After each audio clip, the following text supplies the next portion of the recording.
Yo, YouTube, what's up with your boy? Sports and Fitness Rants. I'm back, guys. Click that like button. Subscribe to my channel. What's up, y'all? Welcome back, guys.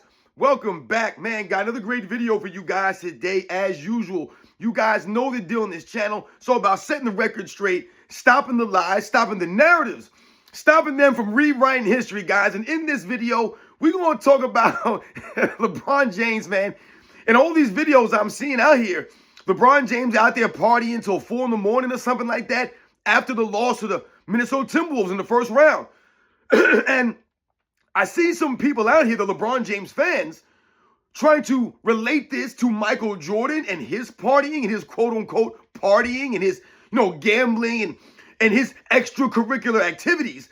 They're really trying to bring Michael Jordan in this, the LeBron James fans, and something else. You don't see the media talking about this. No one's reporting on this or making a big deal about it.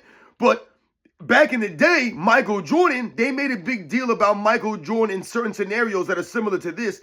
And we're going to talk about how LeBron James can't even party like Michael Jordan, right? You want to be like Mike? LeBron James can't even party like Michael Jordan, man. And we're going to talk about this video, man, this clown. Oh, man. And I want to thank you guys, everyone across the world. Everyone across the states has been supporting my channel. Once again, guys, you know I am truly, truly humbled. Much respect to all you guys out there, man. The true basketball fans. Like I said, shout out to everybody in the membership.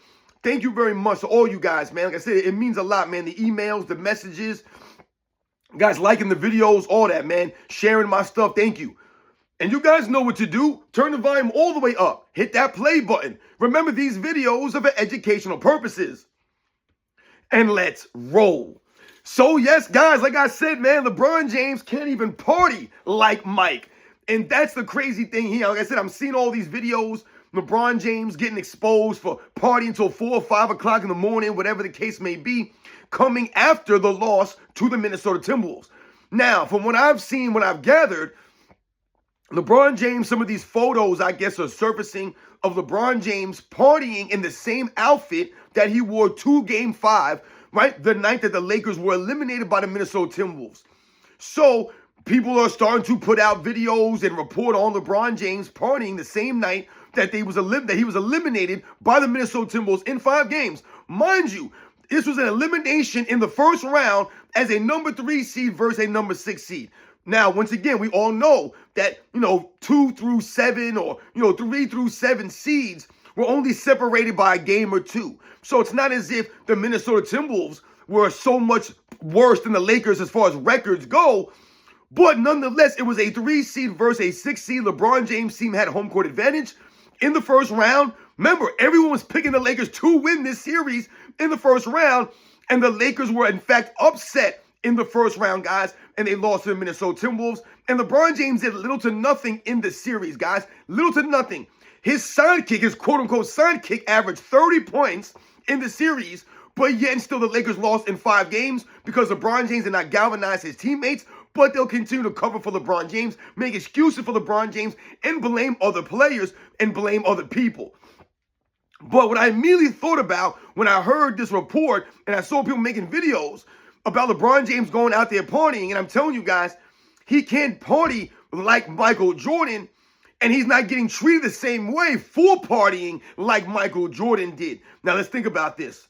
I immediately thought about the 1993 scenario. You guys know what I'm talking about. If you know Michael Jordan, if you grew up watching basketball in the 80s and 90s, you guys remember during the 1993 Eastern Conference Finals when the Chicago Bulls were playing the New York Knicks, the number 1 seed New York Knicks, mind you, with the number 1 defense, being coached by Pat Riley, led by Patrick Ewing, with a really good team, man. The New York Knicks were really, really good, man, in the early to mid 90s. And that 1993 squad was excellent. They were probably the toughest home team that year. They had won like 30-some games, I believe, or almost 30 games in a row at home during that season, I believe, from at some point during the season into the playoffs. They were undefeated up until the Chicago Bulls were able to finally beat them, right, in New York in Game 4. In Game 5. But if we remember that series, the Bulls did not have home court advantage in that series against the New York Knicks. And this was a build-up from the previous seasons. Remember, in 1991, the Chicago Bulls beat the New York Knicks in the first round, 3-0, right? That's the series where Michael Jordan has that dunk on the baseline on Patrick Ewing when he fake left and then came back right in the baseline. That's that 1991 series, guys. So they beat the Knicks in 3 games in that series. Then in 1992, the following year, the first year that Pat Riley would come in as the New York Knicks head coach, right? The Knicks became a much formidable defensive team. And all of a sudden, they were able to push the Bulls to a 7th game, right? The Chicago Bulls didn't see many 7-game series, guys, during that run in the 90s. And that was one of their 7-game series that they had to play in. And then again in 1993, they faced the New York Knicks again. So remember, this is a build-up. 1991, the first round. 1992, the second round. And then in 1993, the Eastern Conference Finals. So this was, like I said, a build-up to that moment. The Knicks were a very formidable team. And remember, during that series, the Bulls would go down 2-0 against the New York Knicks. And this is what I thought about when I saw these reports of LeBron James going out and partying, till 4 or 5 o'clock in the morning after a series loss. And the reason why I thought about Michael Jordan in that scenario, because like I said, if you remember, the Bulls went down 0-2. And before game 2, Michael Jordan was spotted in Atlantic City gambling. And people were saying that Michael Jordan was there till 2, 3 o'clock in the morning, gambling the night before the game. And then, like I said, the Bulls would lose. So now Michael Jordan started to take a lot of heat in that moment for going out and partying. Do we see LeBron James taking any heat for going out and partying? After a loss, mind you. This is not during the series, as the series is going on. This dude is partying after the series is over. But what makes it even worse is that you're telling us that LeBron James had a knee injury, right? After the game, LeBron James, and everyone's telling us, oh, LeBron James got a knee injury. LeBron James has a knee injury. So if LeBron James, in fact, did have a knee injury like you're reporting in the days after this game, then why was LeBron James seen partying moments, minutes, hours after the game? It doesn't add up. This is where you expose yourself if you're LeBron James and his crew, right? His entourage. And this is why I tell you guys, it's hard to maintain a lie when everything else is a lie, right? We've talked about this before, the George Costanza effect. During the show Seinfeld, George Costanza was often put in bad spots because his lies came back to catch up with him. So if you're living a lie here and you're living a lie there, you can't keep up with the lie. Everything is a lie. So you get caught out there. You get exposed. This is LeBron James' career. This is why when he talks on that podcast, Mind the Game, he contradicts himself left and right. He sounds like a hypocrite. And he actually exposes his own career with the things that he said during that podcast. Because everything's a lie, a narrative to prop him up, to excuse him.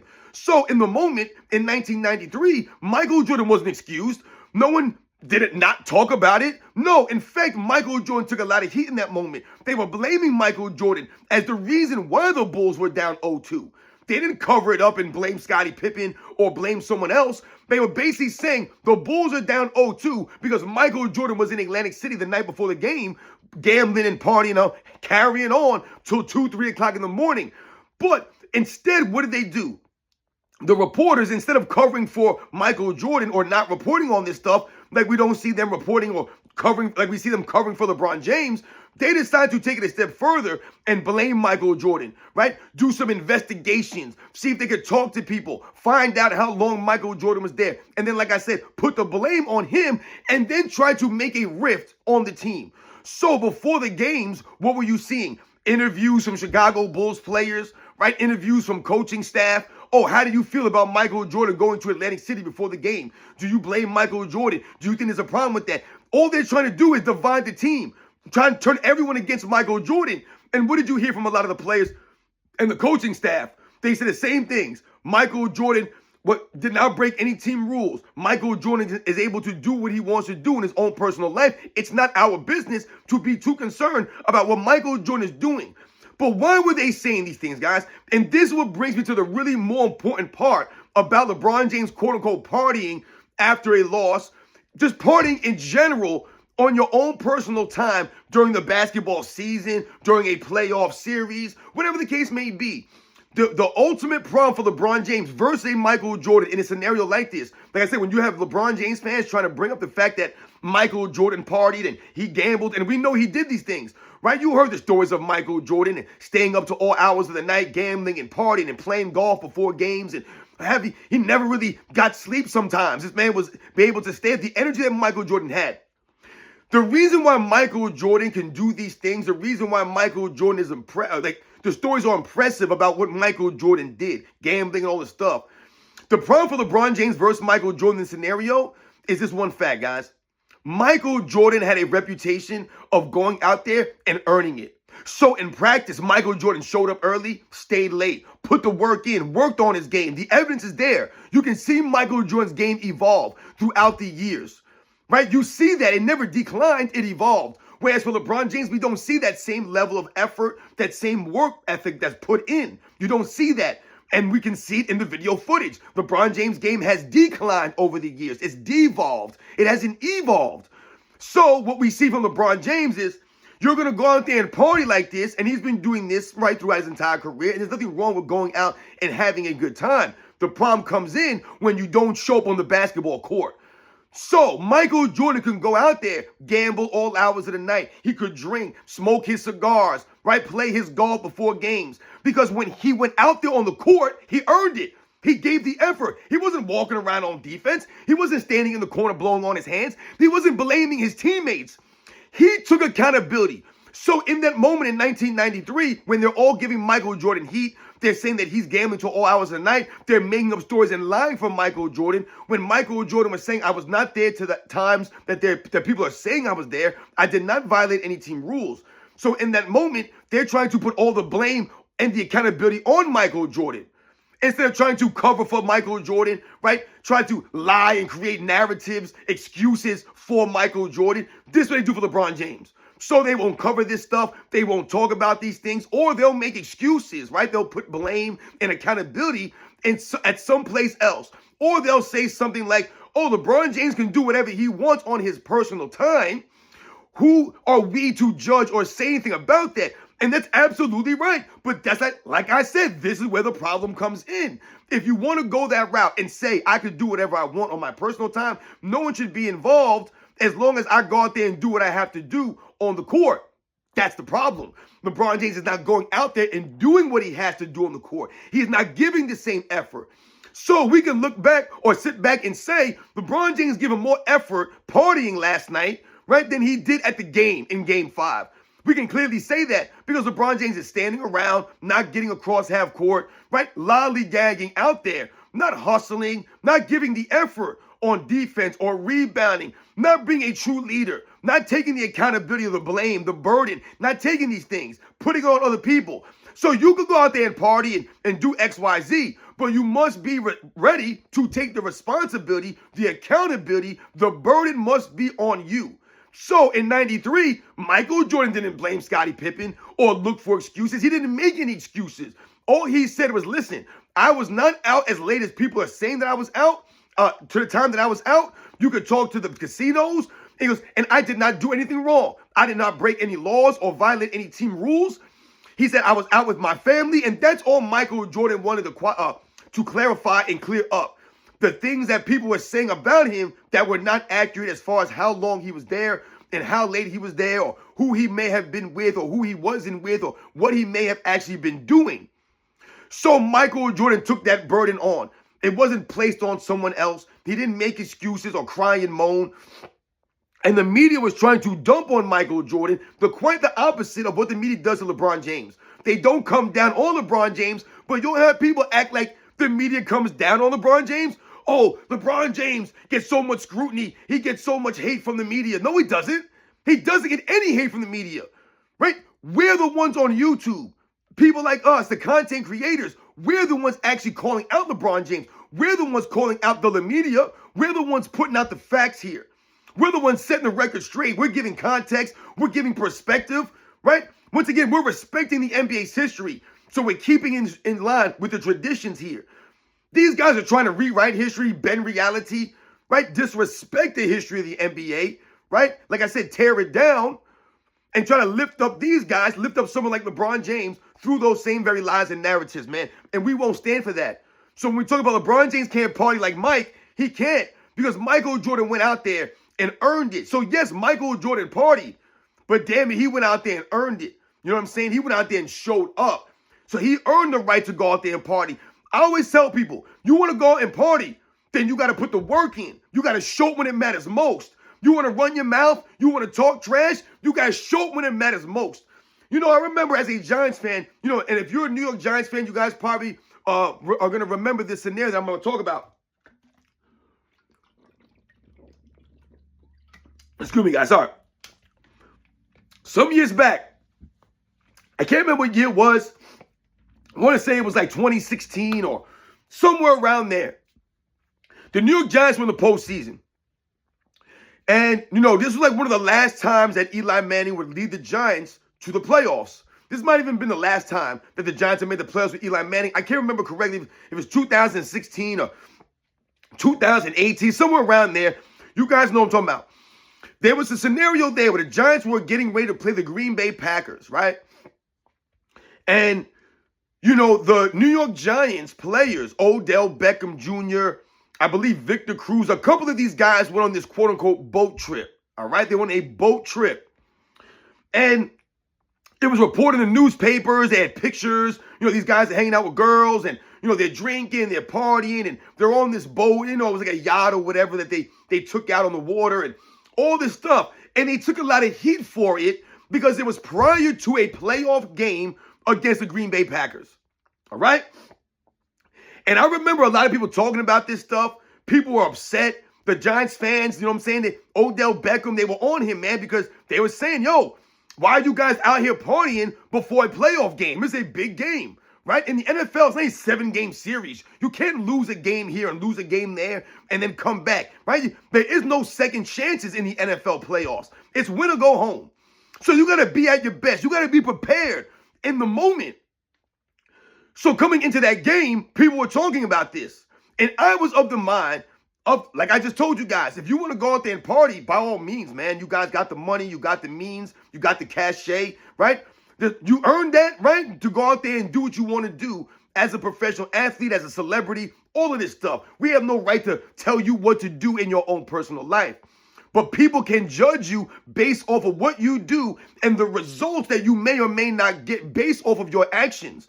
So, Odell Beckham, Victor Cruz, and these guys want to go out there and party, then damn it, you better show up on game time. And you guys remember what happened in that game? Odell Beckham didn't show up in game time. He was dropping passes in the end zone, right? And just fumbling it up. Not being Odell Beckham, not showing up when it mattered most and playing at the highest level. So in that moment, you take heat, and rightfully so. You want to go on the boat and party? Then you better show up. But you didn't show up, so you shouldn't have been out there on the boat partying, because now people can blame that on you, not showing up. So in 1993, when Michael Jordan went out before game 2, and then the Bulls lose, and they're down 0-2, and everybody's like, oh man, the Bulls are in trouble. They had never been down like that before since they had won the championships. People were picking the Knicks to win. The Knicks were a strong, formidable team. There's not some bum team that got lucky for a couple of wins. This was a very good team that was very well coached, that was prepared for the Bulls, man. Like I said, it was a build-up. They weren't scared of the Bulls. They weren't intimidated by the Bulls, right? So in that moment, man, Michael Jordan took a lot of heat because they fell down 0-2. Except Michael Jordan was always known for going out in practice, giving the effort, galvanizing his team, and never blaming his teammates or looking for blame or looking to blame someone else or looking for any excuses. Michael Jordan didn't need no excuses, and he didn't care about the blame. All he wanted to do was make sure that people were telling the truth and keeping the facts the facts. So Michael Jordan drinking, smoking cigars, staying up late, playing golf, gambling, doing all the things that he did throughout his NBA career is actually enhanced when you think about what he was able to do. This goes to Michael Jordan doing more with less and doing more in less time. And doing more even though he treated his body that way. So Michael Jordan partied hard, but he practiced hard. He trained hard, right? He played hard. That's why you respect Michael Jordan. And that's why no one ever took, Michael Jordan golfing or doing the things that he did off the court as a knock on his overall game. I've heard people in the past try to say things like, Michael Jordan would have been greater if he did not smoke cigars or drink or gamble or play golf before games, if he didn't live that lifestyle. And I really scratch my head when people say that because it doesn't make any sense. People act as if Michael Jordan left something out on the court when they say that. Michael Jordan didn't leave anything on the court. He didn't leave anything in the tank. And that goes to Michael Jordan's greatness because really no one else can do what or duplicate what Michael Jordan did the way he did it in the time that he did it in. So when we talk about the drinking, the smoking cigars, the partying, the gambling, all these things I just mentioned, he was still able to do all of that and win. He's able to do that and win. LeBron James is trying to party, do this stuff after losing. You're losing. And then they make excuses for you. They cover it up. They don't give you any accountability. But on top of all of that, LeBron James is supposed to have an injury. Michael Jordan didn't need to fake injuries, to blame injuries as an excuse for his failures or his losses. LeBron James used another injury excuse, but then you go out and contradict yourself and you look like a complete hypocrite because you're out there partying and carrying on. But then you tweet out you can't go to the Met Gala. So you go out the same night that you're supposedly hurt your knee, the same night. They said LeBron James was partying in the same clothes that he wore to Game 5. So you're able to go out there and carry it on and do some weird dances. And like I said, do whatever you do all night long. But then you want to turn around and say, I can't go to the Met Gala. Oh, my queen's going to hold it down. Oh, I'm so sorry I can't go to the Met Gala because I hurt my knee. It doesn't make any sense. You look like a fool. You look like a clown. Michael Jordan didn't make no excuses. They try to blame Michael Jordan gambling and his party in the casino on the Bulls losing. Michael Jordan didn't let him faze them. Michael Jordan's teammates didn't let it faze them because they knew that Michael Jordan was going to go out there and show up. And Michael Jordan always showed up. He gave that effort in practice. He didn't take any nights off. He didn't lollygag. He didn't load manage. He showed up, so he earned that level of respect. He earned that level of cachet. LeBron James ain't earned that cachet. He ain't earned that level of respect like that. So don't no one want to see you out partying and you're going to make excuses after that for your knee. Nobody wants to see this stuff. This is where you get exposed. This is where you come across as a complete liar and a complete guy, a guy that's always looking for an excuse. That's all it is. Like we said, guys, we talked about this. LeBron James ain't really hurt his knee, right? Talking about his foot. Remember the LeBron James, the foot doctors? Oh, LeBron James hurt his foot. Oh, LeBron James hurt his groin. Oh, LeBron James hurt this. Oh, LeBron James dealing with a wrist injury. LeBron James wearing a soft cast. LeBron James can't do this now. They want to celebrate LeBron James for being tough, for having all this longevity. But every chance LeBron James actually has a chance to be tough, to show true longevity, heart, grit, he doesn't do it. I plan on playing 82 games. Don't play 82 games. You go out there as a number 3 seed. You lose to a 6 seed. You go out in 5 games. Your sidekick averages 30. You do nothing on the basketball court. Remember, we live streamed that game 5. What do you see LeBron James do out there? Guarding space while everyone else is guarding a man. Not making the cross half court. Blowing on his hands. Not boxing out and hustling for rebounds. Traveling all over the court. So you still haven't worked on your game. Michael Jordan put the work in to party the way that he did and do the things that he did. He put the work in. That's why he was prepared. Michael Jordan did not leave anything in the tank. Oh, Michael Jordan could have been greater if he didn't do this. What? The competitiveness in Michael Jordan is why he played golf, was why he gambled. That's what made him who he was. No one's on that level. No one's been able to do what he did while winning. He would do this while winning. The Bulls came back and won 4 games in a row after that. 4 games in a row, guys, against a number 1 defensive team. They were the only team to beat the Knicks at home in that postseason. The only team. It was just like that year when they beat the Detroit Pistons in '89. They were the only team that beat the Pistons that year. No one else beat them. They were the only team that beat the Knicks at home that season. You guys remember that. That's what came after they tried to dump on Michael Jordan and blame him for the Atlantic City trip in '93, guys.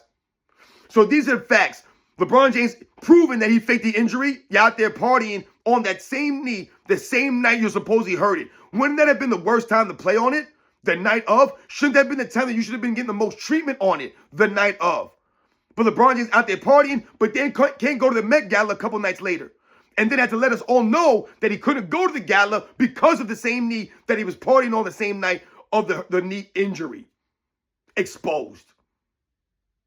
Michael Jordan was out there doing his thing. LeBron James can't party like Mike. He can't play like Mike, can't win like Mike, nothing. LeBron James will never be like Mike. He's never been like Mike. And that's part of the problem for LeBron James. You know, a lot of times you hear LeBron James fans say, oh, he don't have to be like Mike. He don't have to play like him or do it the way that he did. And you're right, he don't have to. But he should have tried to, because that's the key. Being like Mike, you have to be him, be like him. LeBron James didn't really want to be like Michael Jordan, and that's ultimately the problem. He should have tried to be like Mike, because Mike knew what to do. He laid the blueprint out for him. Instead, LeBron James wanted to form super teams, run from the grind, the very same grind that Michael Jordan went through. Michael Jordan was beating super teams, going against super teams. LeBron James is forming super teams, running from the grind. Michael Jordan told Kobe Bryant to figure it out. LeBron James said, nah, I'm not going to figure anything out. I'm going to do it this way. I'm going to cheat my way to the top, right? I'm going to put all the odds in my favor, right? So no one respects you. These are the facts. LeBron James can't do anything like Mike. Even the partying, he can't do. Michael Jordan could party, do this, do that, while winning, while going out there and leading his team, showing up to practice, playing all 82 games, giving the effort on both sides of the court. Those are the facts, man. You guys know, did LeBron James celebrating after a series loss because he don't care? He's not a true competitor like that. And LeBron James faking an injury. So you party and then you can't go to the Met Gala and you want everybody to feel sorry for you in your strained MCL. Exposed again. You guys know the deal, man. I'll catch you guys on the next one.